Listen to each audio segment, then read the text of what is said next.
Dengan bajet sekitar RM10,000, anda boleh dapat emas sekitar 21.25 gram atau 5 dinar. Emas mana yang lebih baik untuk anda?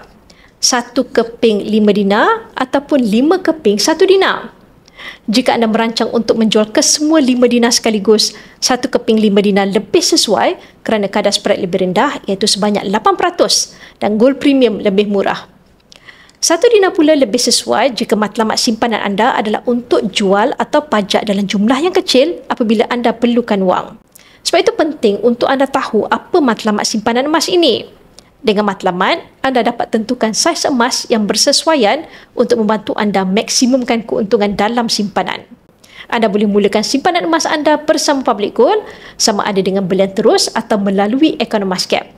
Bagi yang berminat untuk memulakan simpanan emas fizikal, anda boleh rujuk pin video saya untuk 5 langkah daftar akaun Public Gold dan saya akan bimbing anda dalam cara dan langkah-langkah simpanan emas yang terbaik untuk anda.